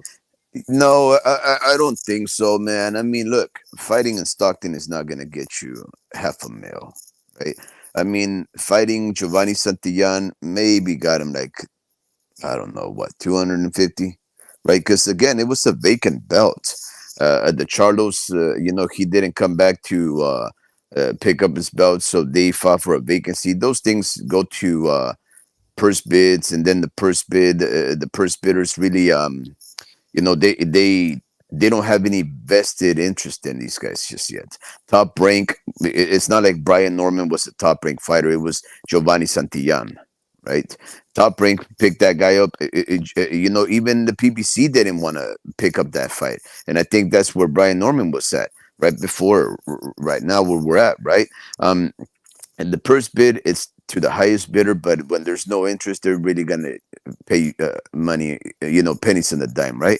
um I don't know. Look, is Boots good? To the naked eye, he looks good. He looks like he's got the goods. This last performance with Brian Norman Jr., he looked incredible. I do want to see that fight. And I'm not saying I don't want to watch unification. So I'm just saying, look, I'm not a hard ass that says, oh, you have to fight this guy, you're a bum. Or you lost this and now you're out the door. Nah, I can understand if a person wants to take on a fight or two before a major fight like that, because it'll get him more eyes on the prize and more money also, right? But speaking of that, Dream, I'm sure that you already heard, right, about the proposal for Turkey at Sheik making a 5v5 between, I think it was Was it Golden Boy and Eddie Hearn? Oh, really? Yeah, yeah. Like right now, I was just reading. I think I think one of the proposals is going to be Virgil Ortiz versus Boots Ennis and Chocolatito Gonzalez versus Bam Bam Rodriguez. And I was just reading that right now, and I think it was Boxing News 24/7, and I was like, "Yo, that's crazy, bro. That's uh, that's an incredible uh, two possible two fight deal. Virgil Ortiz Jr., which is for with Golden Boy, versus Jerron Boots Ennis, which is a top ranked fighter now.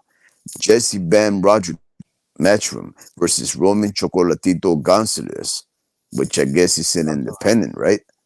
That's an incredible fight right there. Both of those fights are. So let me ask you something. Boots Ennis, you say he's a very good fighter. Him versus Virgil Ortiz, who wins that? I want to say Boots. I'm always gonna pick the boxer, bro.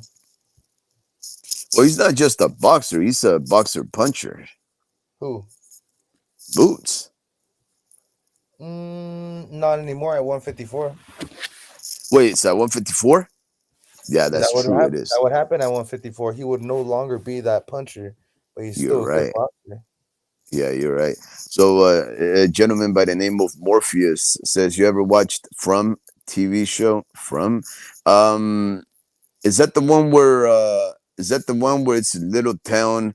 The camera coloration is like green or blue. It's a little town. There's a black sheriff, and some people knock on the windows. And if you happen to open up the window, they open you up from the chest. Is that what you're talking about, Morpheus? I watched an episode, I believe. If that's that show, I watched one episode with my niece wanted me to watch it. She's like, "Unc, this one is a very good show," and I hate scary stuff. And it was a little beautiful little girl, and then this lady comes to the window. She's like, "I'm your grandma." She's like, "No, you're not my grandma." "Yeah, I could be your grandma. Just open up the window." And the little girl opens up the window, and then man, What why did movie is they have that? to do that? I think it's what he's talking about. There's this show, bro.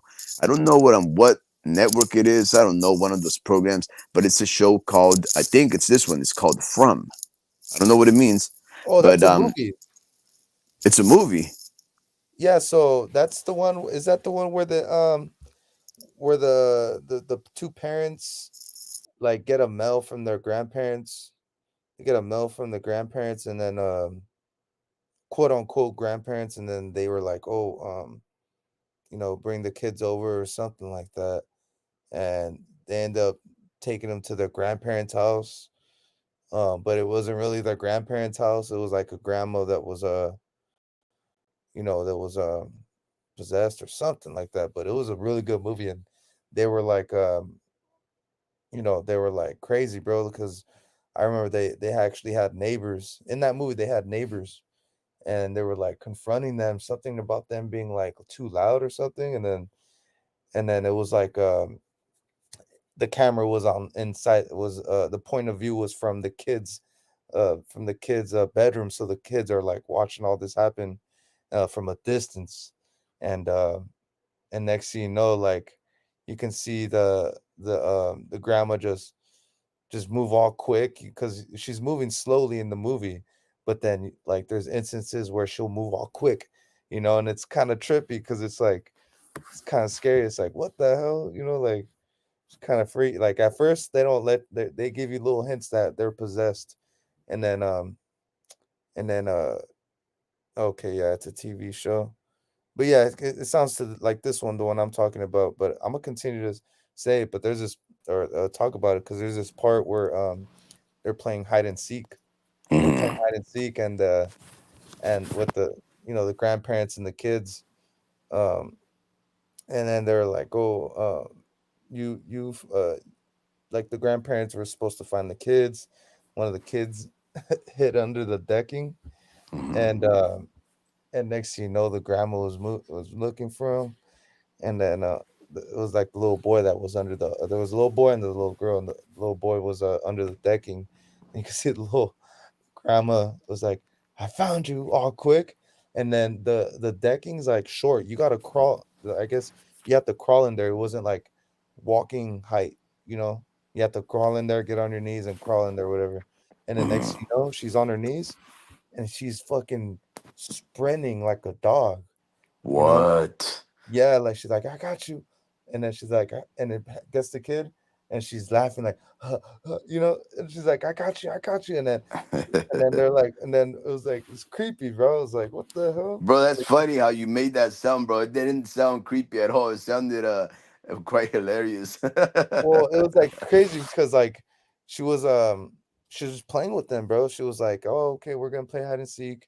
And then she just turns it up like that. Like she's literally an old lady on a cane, you know, and she's like, What? oh, she's not in a cane. I think she's just really old, you know. And she's like, she gets on her knees, she goes, I found you, and then she's running like a dog, bro.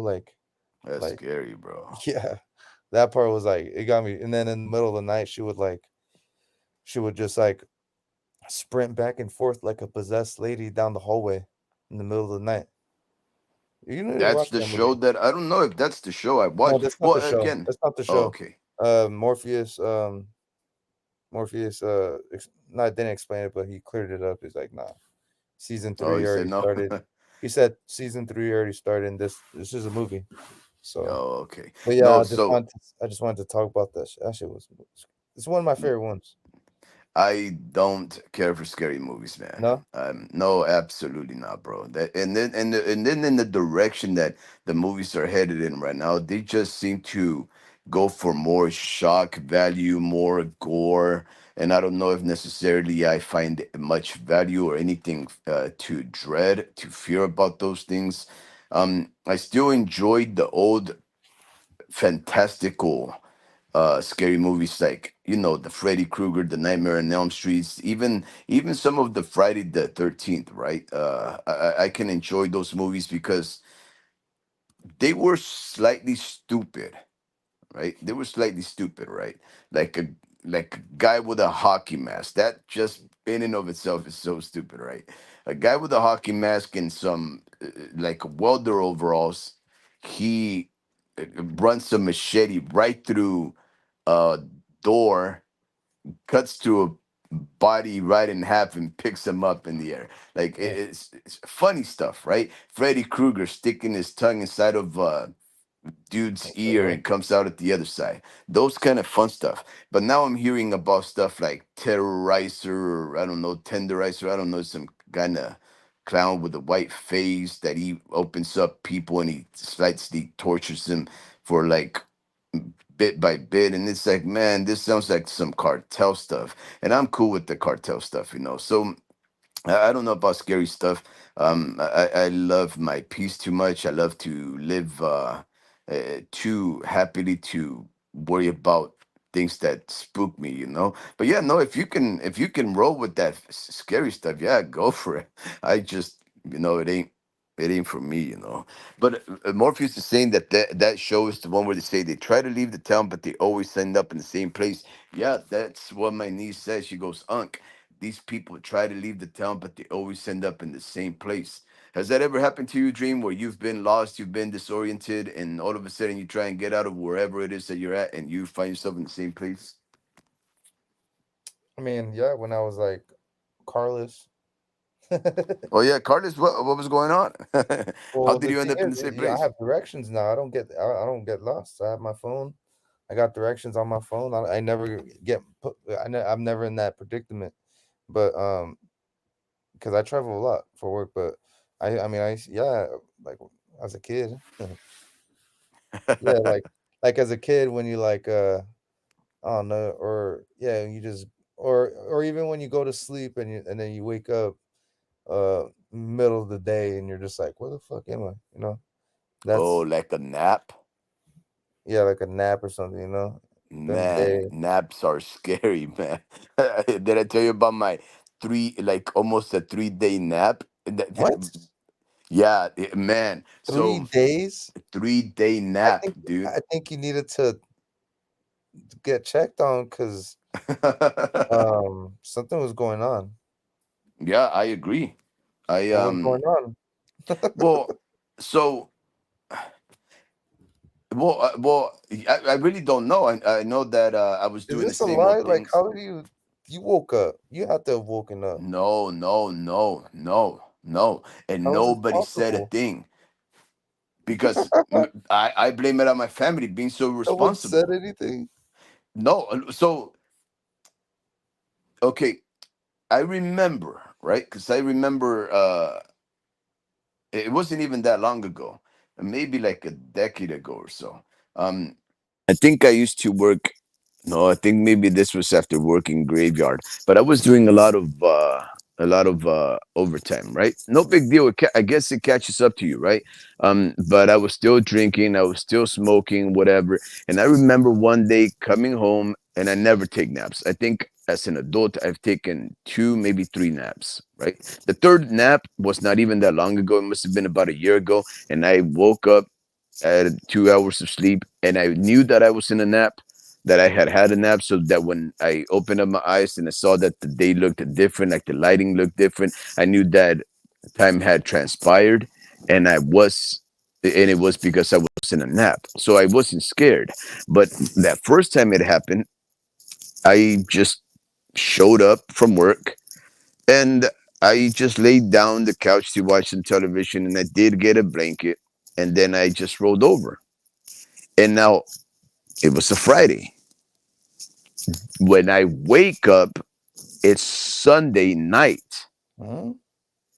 I'm supposed to go to sleep by the time I wake up. The moment that I wake up, it's like 8 o'clock at night, 9 o'clock at Nah, night. I think you got your days mixed up. You probably seen that it was you thought it was Sunday when it was like No, man. No, Saturday or no, no. Friday. That's what I thought. I Nah, they thought messed with maybe the I had a clock, bro. dream. No, I think man. they My messed with family your didn't clock wake while me you're up. They sleeping. left me there. They left me there Nah, for two dude, and a half days, man. they changed the clock on you, bro.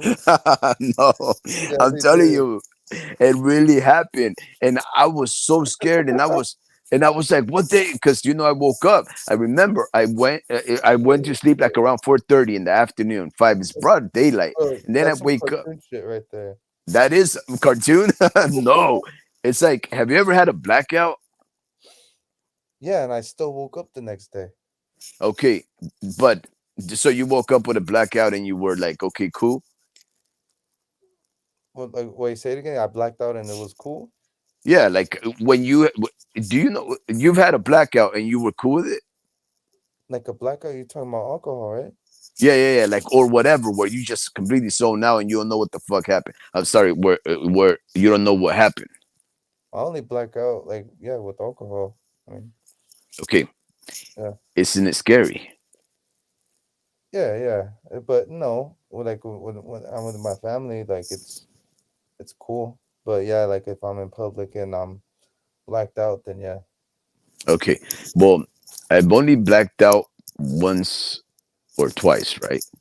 And it does happen to me. It happened to me when I was drinking whatever it was that I was drinking, peppermint schnapps. All of a sudden, I wake up a whole day after.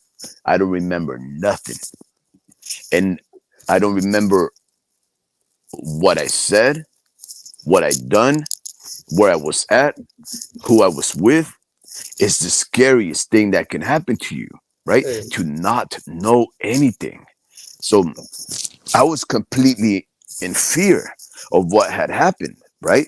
Because that's exactly what happened to me when I went into this 3 day slumber. Like I never take naps, so I took a nap, and then I woke up Sunday, 2.5 days later, a few hours before I'm supposed to go to sleep so I can start the next day. And I'm asking my wife, I'm asking my kids, what happened? What day is it? They tell me it's Sunday, and I'm like, what are you talking about?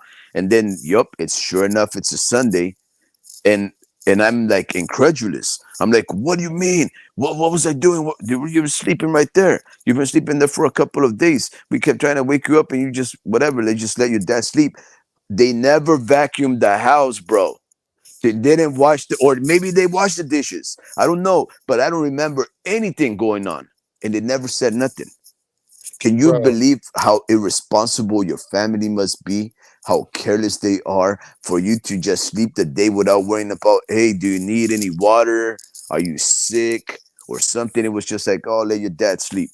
What are you talking But about? did you see what Morpheus said? He said, maybe his power too much to control. That's why he need a 3 day nap." Yeah, yeah. No, Morpheus, it really was the scariest thing. So then the second time that it happened, Dream, it was like a day, like a whole day nap, day and a half nap, right? And then that's when I realized, okay, I don't know how to nap. I don't know how to nap, right? Mhm. So it's dangerous for me. It's like, don't take a nap during the weekdays because you might sleep through the whole day and miss a whole day of work, right? So, so that was just, I don't know, bro. I think my body was just so tired from drinking and smoking and working that just your body shuts down on you, right? Something happens and you just have to unwind and recharge or whatever. But I tell you, it's the scariest thing. But the reason why I was asking you if you've ever been disoriented and lost is because one time it happened to me, right? I used to have a Filipino buddy of mine. His name was Marvin. He was a neighbor from down the street. Me and him, when I was single, me and him we'd go cruising around in his car or mine, and we would just drive down the main streets of our town, and we would just pull over chicks, and we would just get some beer, buy some get some weed, smoke it up, and just like hang out with these chicks, right? And then we every Friday and Saturday, bro, we were just hanging out, making out with chicks, right? Then Right. one day he goes, "Let's go to Monterey." Now I was like, "What's in Monterey, right? I mean, Mhm. what do we need Monterey for?" Monterey is a very beautiful, like touristy town, tourist trap. So we go over there, and it's our like my first time going there as an adult. Hanging out to go and have fun with my buddy, and we're smoking and drinking, and we go through this one street, and we go through this other street, and we go through this other street. And then all of a sudden, we're back at that first street. And I'm like, this looks familiar. So we're trying to get ourselves home, bro. I'm like, hey, Marvin, where do I go? He goes, oh, just go that way. So I go that way. Now, yeah, go this way. And he's telling me where to go. And every time we end up in the same street. And I'm like, bro, am I tripping? Did this just happen? Is this deja vu? What's going on with me? So for like an hour and something, no matter how many left and right turns we went into through all these, like we just kept driving and turning left and right and going up and down and everything. We ended up in the same street every single time. It was like a dead end, right? So we knew it was like, oh, dude, this is crazy. And I don't know what happened. I had to like pull over, and you look mysterious, right? Because it's a sleepy little town. It's like once 10:30 strikes, 10 o'clock, it's everybody goes to sleep, right? So if you're just driving around in circles, you're gonna stand out. And I was just, man, this is getting crazy, and I was quite stoned, right? So I had to pull over, and I just like I think I prayed a little bit, and I said, please get me out of this, please get me out of this, please get me out of this. And no lie to you, man, I swear I took the same streets, the same left turns, the same right turns. Because sometimes the roadways just push you in a certain direction, right? You know what a street exit looks like. You know what a street going into a community looks like. So we went through the same streets, and I ended up out into the highway. And man, it was the biggest relief. But I was like, what happened there? Like, what happened? Why was I stuck in that circle? It was really a scary thing, guys. So I don't I don't know how to explain it, but I won't get myself caught up in watching scary movies because I've had experiences that have nothing to do with death or fear, and they're already spooky as it is. Oh my Hey, Dream, let me god. ask you something, man, because I know we're upon a Halloween. Morpheus, he's been talking about the Matrix, and I think it's Pokemon. Um, so let me ask you something, because I'm all for Halloween. Um, Are you guys gonna do anything? Are you guys looking forward to this Mexican boxing number one? Good even for the you, sir. You Morpheus, good even for the you. Are you guys gonna celebrate Halloween? And if so, how? And if so, what are you guys gonna be? No, I'm gonna chill here. I'm gonna see. I was thinking about getting like a scream mask, Mhm. something. I don't know. So we're gonna have candy here, so we're probably gonna have some trick or treaters. So nothing too crazy, man. Nothing too crazy. You? I want to do something, man. I want to do something, but I don't know what I want to do. I'm 45 years of age, so it's not like it's easy for me to just like go get yourself some stupid costume that I'm only gonna wear for a couple of hours, cost you like 100 something bucks, and then feel too good about it. But I do want to do something funnish. I will be taking the kids out. And we will also be giving out candy. Maybe I'll stay home to give out candy. But I don't know. I was just asking you guys because I'm sure that you guys are much younger than me. Morpheus says, "Y'all going to trick or treat at Dracula Don King's castle?" Dark Dracula Don King's castle. That's hilarious. I don't know, but I do want to do something fun, you know. Yeah, no, I don't know. It's just it lands on on a Thursday, so I don't know. We'll Hey, see. look, Yeah. Dream. This guy, the Mexican G says, "I can't trick or treat. I'm 23." Does that Mm, make any sense to you? Does that make sense to you? yeah, I mean, makes sense. I mean, like How? you can still, yeah, because you don't have to trick or treat. I mean, you don't have to trick or treat. Yeah, trick or treat. You don't need to do anything like you don't need to have like a specific. You don't need a trick or treat in order to have a costume, or you know what I'm saying. Like, Mhm. you don't need to have a costume and go trick or treating. Doesn't mean like Yeah. you can go to a party. You know, you can go to a bar. I mean, you can go a lot of other parties, bro. Like you don't have to go get candy. You can join a festivity. You know, a parade. There's a lot of little things like at bars and stuff.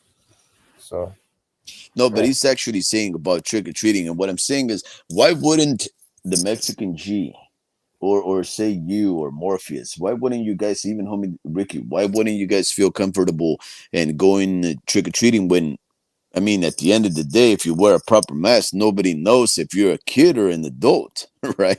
I mean, today I took my son to play. He had a flag football game, and man, there was some sixth graders because he's a fifth grader who's playing against the sixth graders. There was some sixth graders that were taller and buffer than me. They looked like grown men. You just look for the back of their head, they look like grown men, but they were sixth graders. So if those sixth graders go in there knocking on the door, you're gonna think, okay, this guy is an adult because of the physique. But then you just take off the mask, and that guy doesn't even have peach fuzz on his face for a mustache. They're kids. So if you wear a mask, nobody's gonna know if you're an adult or not. It's all in your mind. It's the impression that you're leaving on others because of your physical form. I say the Mexican G. If you want to knock on some doors, man, go get yourself some treats, but don't pull no tricks on people, because see that's when you're too old for that. You shouldn't be toilet papering anybody's house. You Mhm. shouldn't be egging anybody's house just because it didn't give you a Hershey's bar. But you can definitely go trick or treating if you wear a right mask. You know what I'm saying? I might even do it, Dream. I really might do it.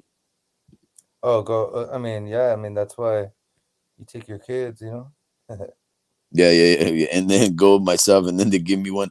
Nah, you Yeah. never know. Yeah, well, we still got a couple of days to decide. Toilet Yeah. paper Floyd's mansion. What happened?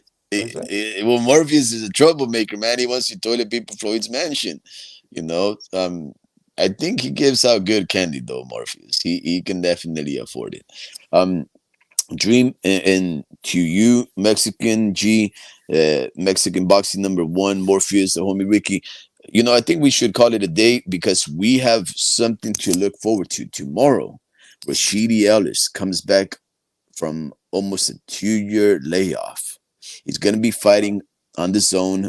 I'm not too sure if this is a Golden Boy Promotions event, but he is going to be fighting. Hopefully, it all goes well for him and his opponent. But I hate to see talent like Rashidi Ellis just go to waste because nobody wants to give him a chance, because the promoters turned their back. I'm sure that you heard about O'Hara Davies. As soon as what's his name, Barriento Ismael Barrioso knocked him out in the first round. What happened?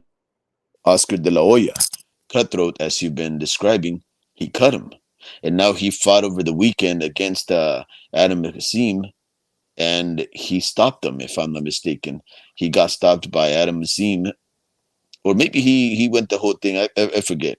Um, and now he called it quits. He retired. Two fights.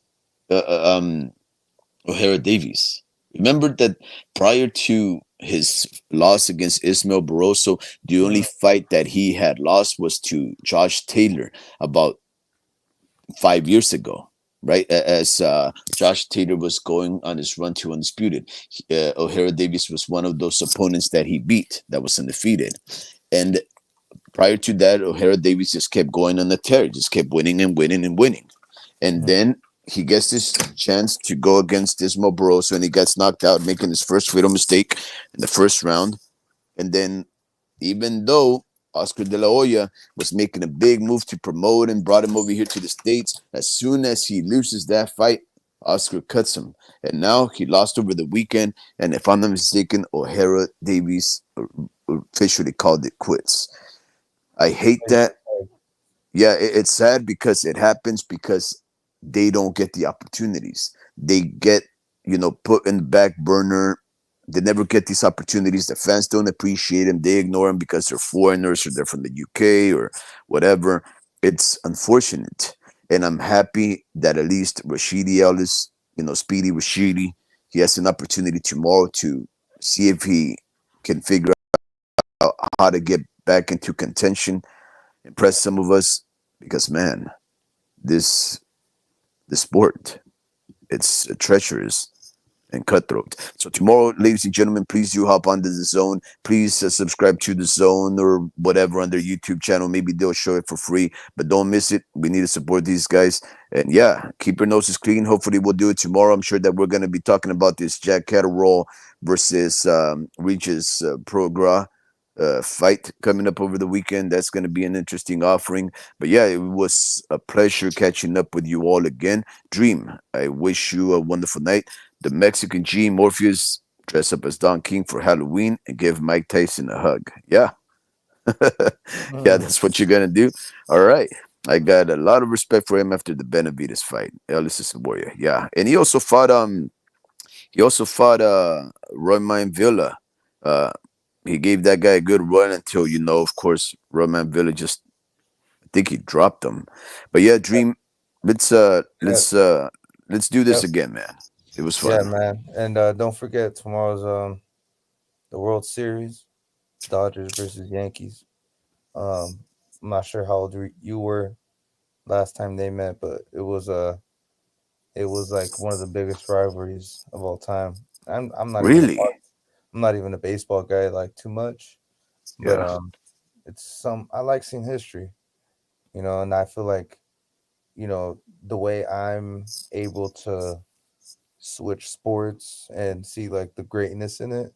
I feel Mhm. like more people got to do that with boxing. Like Yeah. like come check out this fight, first unification bout in 25 years. Like that's happened twice this year.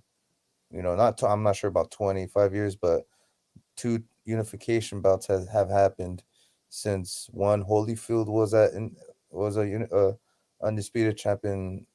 Um, I forget who he beat, but he Mhm. became undisputed in heavyweight. And then Mhm. you got Arthur Beterbiev. So um, that's that's that's what I'm saying. Those are like I consider those fights one of the greatest fights of all time because it's history, the history Mhm. books, and maybe seem boring, but to me, if John Cena and The Rock were to get in the ring together, that's history. That's in the history books.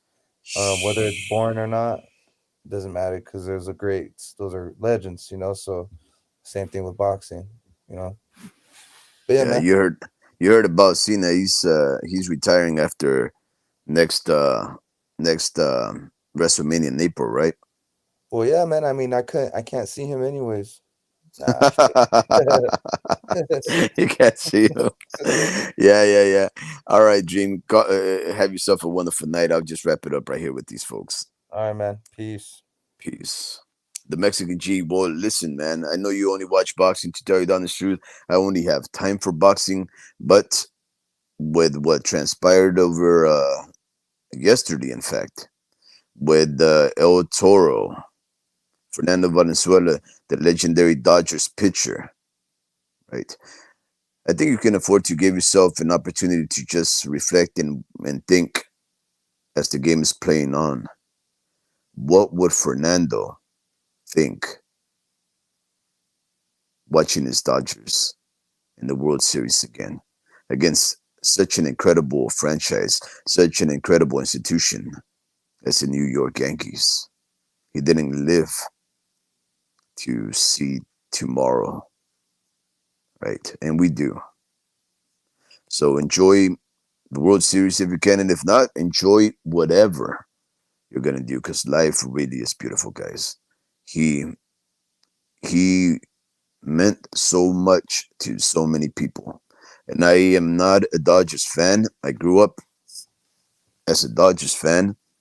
Then some turn around the world um, ended up flipping me into a Giants fan, right? And then even I gave that up because it was just too exhausting. I was able to witness 3 World Series. I remember having been completely emotionally drained after having watched my favorite team win the World Series once, and then the second time, and then by the third time, I had expended so much energy and their success that I just became so tired and I said I can't do this anymore. I've seen it all. I could die a happy man, right? I don't know if you guys ever been in that position where your life is so good that you look up to the sky and you say something stupid like, "You can take me now." But I've had a couple of those moments, and luckily the big sky guy never took me, right? But nonetheless, whatever you do today, tomorrow, day after tomorrow, please enjoy it, every single moment of it. Embrace your loved ones, keep your noses clean, and engage.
Yeah, I haven't been walking them.